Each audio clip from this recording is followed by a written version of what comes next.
Before ako or habang naghihimay ako nitong aking gugulayin is mag-storytelling lang muna tayo. Um, Siguro yung iba dyan medyo nagtaka bakit medyo laylo na ako ngayon sa aking YouTube. Maraming mga dahilan mga mamshi kung bakit medyo nalaylo na ako sa aking pag-upload. Unang-una is yung aking cellphone is ano na siya nagahang. Although pwede naman ako gumamit dito sa tablet pagbablog, kaya lang ang laki ng tablet. And then, pangalawa mga mamshi na dahilan is yung aking mata.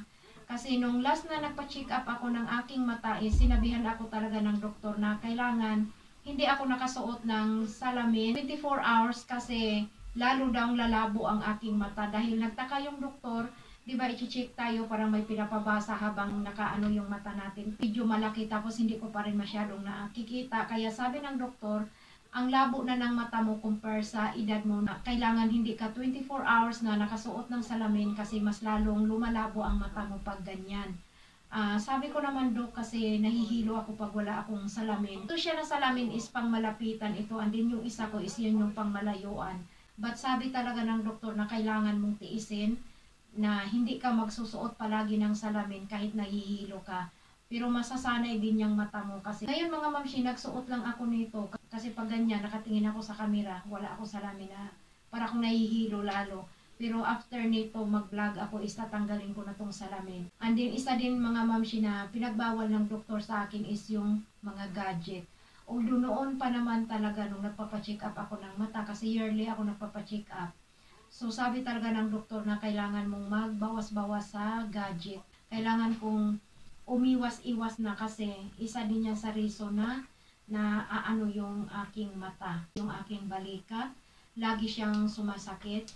O di ba aminin niyo sa mga mahilig magdot-dot diyan. Di ba pag panay tayo dot-dot, yung ating kamay is nangangalay, either yung balikat or yung ating dito, di ba? Nakamatagal na talaga dati yung 4 days nag-a-upload na ako ng long video. But ngayon, bukod sa wala akong ma-i-upload, walang ma-i-content kasi palagi lang ako nasa bahay. Pero marami namang paraan na para lang magkaroon ka ng content kung ano na lang gawin mo sa loob ng bahay. Pero, ayun na nga, ako umiiwas na talaga. Medyo binigyan ko na talaga ng pansin ang aking sarili ngayon. Ang aking health kasi nga ako lang din ang nahihirapan. Katulad yung sa mata, alam ko talaga, napansin ko na lumalabo ang aking mata ngayon. And then yung aking balikat, laging sumasakit. Maglaylo talaga sa mga pinagbabawal ng doktor. Kasi kung hindi ko sila sundin, parang useless lang din yung pagpapadoktor ko. And then, hindi ko naman sila sinusunod sa mga sinasabi sa akin. Kaya, ayun. Pero nag-upload naman ako, but hindi na talaga kasing ano yung aking long video. Minsan 10 days, 2 weeks, ganyan. Pero yung short video, palagi akong may upload. But may araw din na wala talaga akong upload. Minsan tinatamad na din ako. And then yung pagla-live, bihirang-bihira na lang ako ngayon mag-live. Kasi syempre pag nagla-live tayo, magbabasa tayo ng comments. Kailangan nakasalamin kasi hindi ko naman nababasa pag wala akong salamin. Pero nagsusupport pa din ako sa mga nagla-live, mga mamshi. But hindi na ako masyado talagang tutok doon sa mga comments na nagbabasa ako.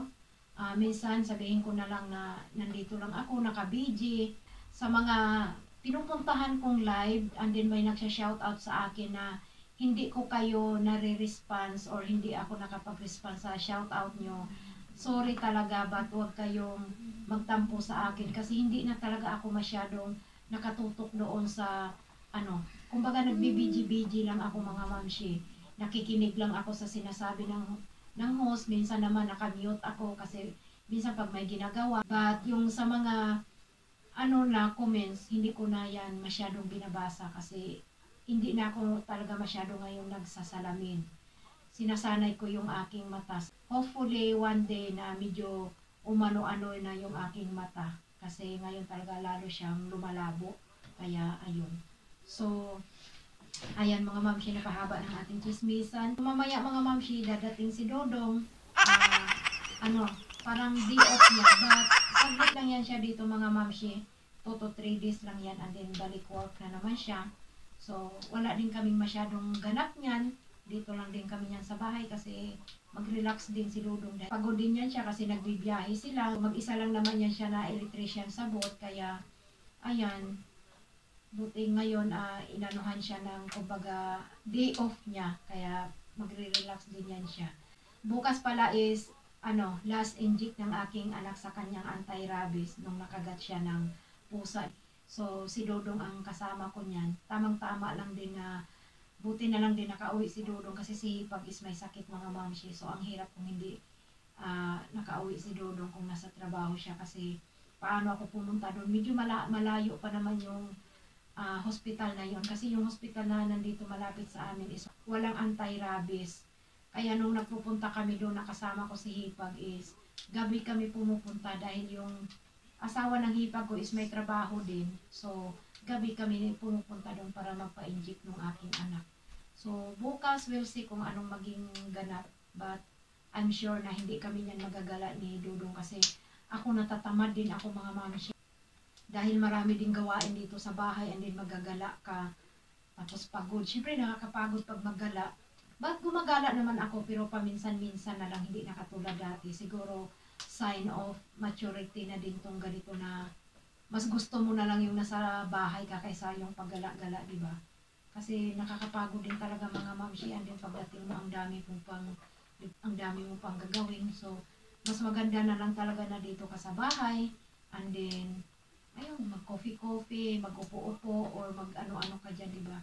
Mas relax pa yung katawan mo kaysa yung magagala ka, although medyo marirelax yung isip mo kasi nagagala ka, but okay lang naman yon para sa akin, paminsan-minsan na lang kasi iwan ko, tamad na ako talaga ngayon magala, hindi na katulad dati. At saka si Dodong busy, ayaw kong magala mga mamshi na yung alam mo yung, wala din naman kasi akong ibang galaan, dito lang yung malapit kasi pag malayo, hindi ko na alam puntahan. Ayaw ko yung magkaligaw-ligaw ako na may kasama akong bata. Naku, ayaw ko. Natatamad ako lalo sa ganyan. Kaya, mas gusto ko na lang dito ako sa bahay. Kaya ayan mga mamshi, we'll see you tomorrow. We rise like tall buildings as the chemicals they take us higher. The night's young, it has just begun as she puts her hand in mine.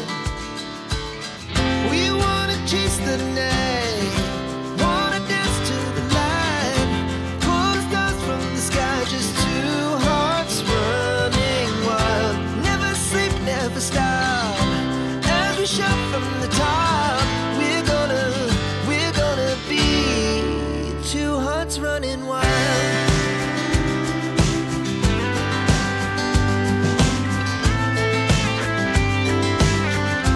Undawi na kami mga mamshi, last inject na ngayon ng aking anak.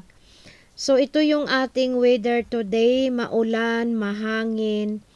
Pero hindi naman tuloy-tuloy talaga yung ulan, nag-i-stop and then uulan na naman ulit. So ayan, nag-start na talaga ang taglamig dito sa Turkey. So after namin dito mga mamshi is wala tayong mga ganap. Uuwi lang din kami at ayun, sa bahay lang kami magwintuhan, mag-inom ng tea, ganun lang. Kasi ano din, pagod si Dodong at saka ang weather talaga ngayon is para siyang may bagyo. Kumbaga sa atin, parang may bagyo. Mahangin and then umuulan. Although hindi naman super lakas yung ulan, pero yung hangin ang lakas. Our hearts beat to the city streets, we began to feel the fire. We rise like tall buildings as the chemicals they take us higher. The night's young, it has just begun as she puts her hand in mine.